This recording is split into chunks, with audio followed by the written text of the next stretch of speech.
culture, Brian. Now, speaking of folks wanting to go a different route, whether or not it has to do with Heather or it has to do with Poltergeist and that whole fandom. There has been so much speculation and mystery surrounding Heather's tragic passing. What are your thoughts on the rumors and the conspiracy theories that continue to swirl around her from time to time? Yeah, well, I mean, it's of course, going into it, we knew that there were some strong rumors going into it. And we even told the family, as documentarians, if we ever do come across anything that's true or that's like, not so flattering, we have a duty to present it. And they understood, they said that's fine. So we did, we didn't go into this project with any bit of a bias. We kind of, as documentarians, want to show things how they were. But we really went deep and kind of tried to even, we knew these rumors in the back of our head and pursued all of them, at least to see if there was any truth to any of it. And we went really deep and found nothing. I mean, we knew there'd be nothing, but at least, like, we really went deep into anything that was being said and anything that's ever been really said about her death. I mean, I think it's just, it's really I mean, it's pretty clear what she died of. There's no question of it. And I think just for some reason, people, I think, are not satisfied with it because I think Heather's death angers a lot of people because it could have been prevented. Like, Heather should not have died. It was Mhm. more of a misdiagnosis. And if they had diagnosed her correctly and the type of blockage that she had could have been corrected with a simple surgery, and Heather should be alive today. And that's, I think, what doesn't sit well with anybody. And so I think they look to blame someone else or try to think that there's maybe something more than what is the truth. And I think that's kind of where it comes from. And then, of course, just as Heather's, I think the reason why you wonder why they pick it on this poor girl, or it's really, I think, just Heather O'Rourke, not as a human, but as a pop culture figure. She was a young girl in horror movies and died at 12 and died while making a movie, and a movie that was kind of like an ironic death, kind of like Paul Walker dying in a car crash, kind of like she died and she Yeah. was starring in a movie where death is kind of after her. So it's kind of that irony kind of plays a part to it. But I think, and also usually everyone talks about, like, there's always like that young little blonde girl is always kind of the one haunting houses and haunting sets. And so I think it's just kind of like her persona just opens herself to rumors. And then, of course, she worked in a time and in an era and with a lot of famous people like Steven Spielberg and Henry Winkler and some of these big names. So I think it just, she kind of leaves, not because of anything she did, but it just makes her very susceptible to be a target for rumors. Agreed. It was a perfect storm that made her viable for that to happen.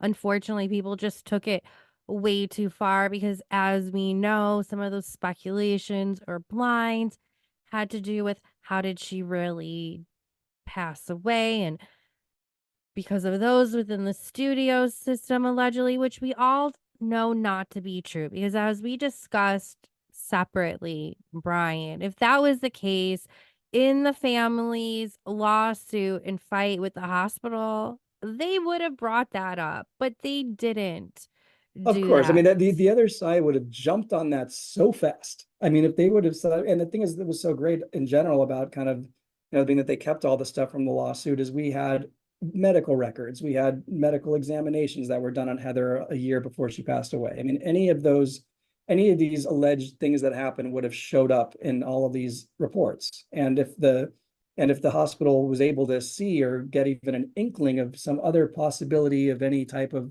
thing that led to her death other than the flat out misdiagnosis, they would have jumped on that so quickly because that would have cleared them. So, I mean, it's one of those things where just, logically, there's no truth to it. But of course, that doesn't really matter to people who are sitting behind a computer and just making up stuff, and because it sounds good. Mhm. And the thing is, the sad thing is, yeah, there was a ton of abuse that went on in the 80s on movie sets with different people, but just happy for Heather, that wasn't her story. She was very lucky that she was not only working with she worked with great people who were very protective, and also her mom was very protective. So, I mean, she was a very protected person and she just got lucky and worked with really great people. So it's kind of like it's a sad thing they kind of try to make her the face of abuse when she wasn't. It's kind of like it's just disrespectful to actual people who were abused, because it's kind of like that's not Heather's story. Yeah, that's exactly what I was gonna say. It takes away from the others that are actual victims. Not to reference to what's going on today in pop culture, but even with the Puff Daddy Diddy case, who however you want to call him, rumor mills are going around so much. This person's a victim. This person's a victim. There's just so much speculation going around. It might be taken away from actual victims. But going back to Heather, Brian, there was also another rumor about grave robbing along those lines, and that both her father and her stepfather were there together. But another way to debunk that is they may have not necessarily been that friendly during that time period, as understandably things could be very awkward and, that type of situation. But it's just Oh yeah, lie after lie to feed a narrative.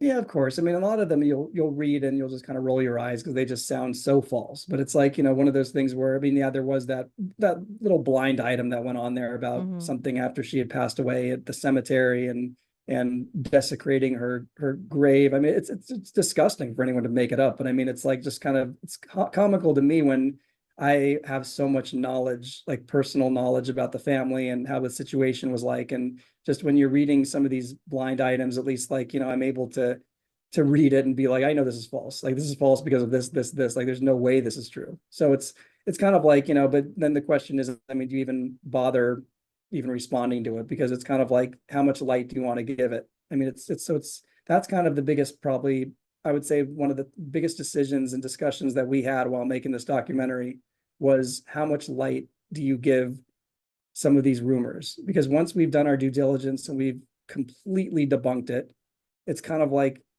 it might be best not even to talk about it, Right. because it's like, some of them are, especially like the big ones that have caught on online, are just such BS that anyone who's going to choose to believe it is still going to choose to believe it no matter what we say, because they're in that kind of conspiracy world where they just don't believe anything we say and just think everything's a cover up and everything's this. So it's kind of like most people, when they're watching this documentary, have not even heard of some of these rumors. So it's like we just want them to learn about Heather. So it's kind of like, why put that garbage in their mind when when it's not true?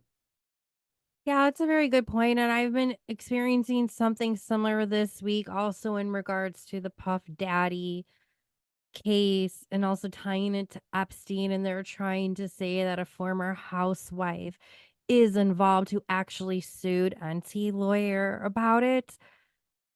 So that there's court documentation and he had to retract that, and even with all of that proof, and knowing also the person behind the rumors was somebody who was very misleading, still people just don't wanna believe it. So I think you guys definitely took the right approach with the movie and not highlighting that.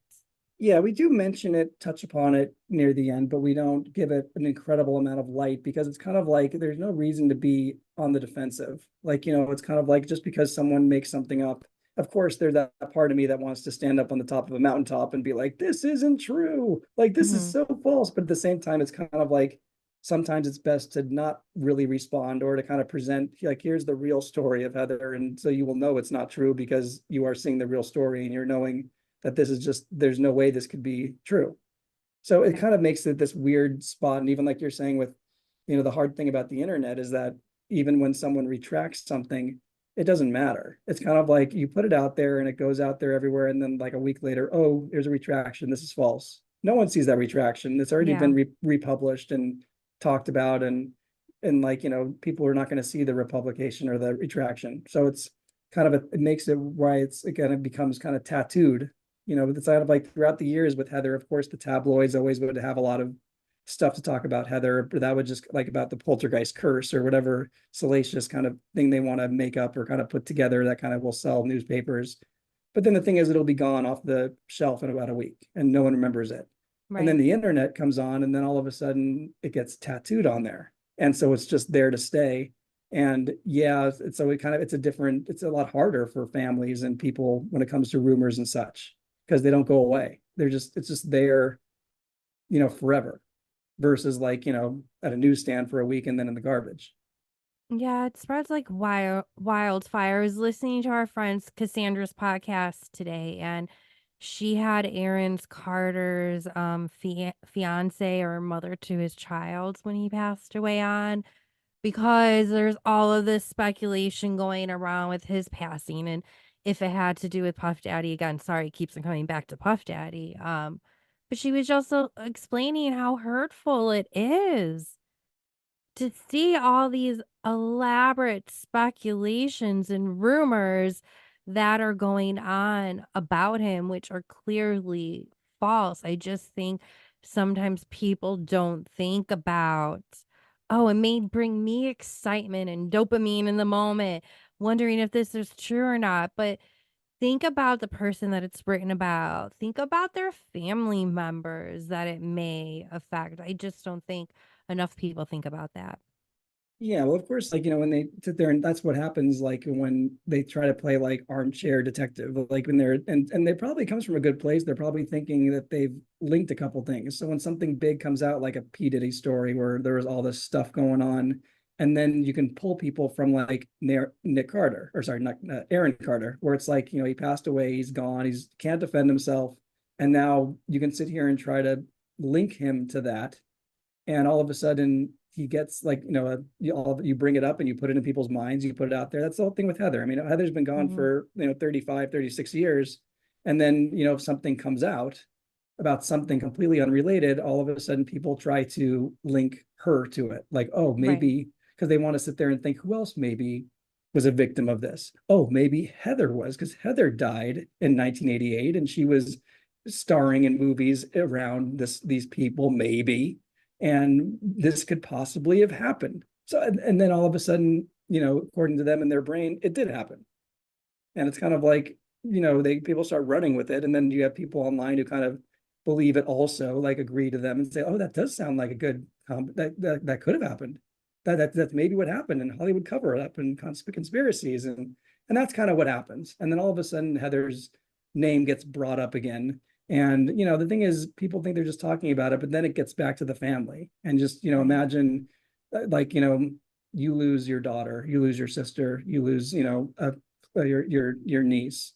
Then all of a sudden, and how she passed, and it was very traumatic for you, and you knew her, and you knew her story, and then all of a sudden, some stranger is trying to create a narrative that she was, abused, on a set, and it's kind of like, no, she wasn't, and like, it's just to bring that up is just to even make that, not even like reaching out to the family, oh, maybe is this true, or they're just more just like, okay, we're just gonna make this up, and she's not here to defend herself, so it's a victimless crime, Right. and just not thinking that she was a human being. Hopefully, the more people hear these stories, they will take more consideration into it. I was guilty of it for a long time as well, but it's been a good learning moment. Yeah, Um, no, definitely. I think a lot of people, that's like, even what we've seen, like, people, that's funny especially when it comes to Heather, they're very strong. Like, I mean, there's times when I would like try to push a little bit where someone would say like, oh, she was abused by blah, blah, blah, blah. And I'm like, are you sure? And they're like, yeah, believe me, I know. And then I push them like real kindly. I'm like, so how did you hear this? Oh, well, I read this article online and it was by a reputable person and I know it's true. Well, what was the article? Well, maybe it wasn't an article. It was like, maybe it was a comment that I saw, but I don't remember, but I think it was about this. And then I'm like, oh, so you don't really know it's true? No, I guess I maybe don't, but I mean, it just, and then I'm thinking, okay, well, you were just so strong a minute ago saying that for sure she was abused by so and so. And now as I'm talking to you, you're kind of like, well, maybe she wasn't. That's kind of like, that's just kind of what you run into. It's like we're just yeah, waiting, just in general. I mean, I don't really want to give too much light to these things, but it's more just like, at least if there's any even circumstantial evidence to anything, just like present it. Like if there's anything, I'm all ears. I'm listening. And that's what we were doing this whole time. It's like, hey, if you think she was abused or something, what somewhat evidence do you have? And the more you poke, there's literally nothing. Like nothing. Like no Agreed. one, yeah, well, no one she worked with has ever been accused of anything that we know of that, like, is real. So there's not even, like I said, circumstantial. It's not like, you had someone who was arrested for something. It wasn't like she worked with P. Diddy. So I mean, it's like, so it's kind of like she wasn't even around it. So like, where are you kind of pulling this from? Right. People just need to put a little bit more thought and research behind it and also think about what some of the consequences should be. But Brian, Tune into the buzz, it's the talk of the day. From Bravo shows to the latest celeb spree. We've got the tea, come sip it with me. Dani, gossip, girl, pop culture expose. We're spilling all the secrets every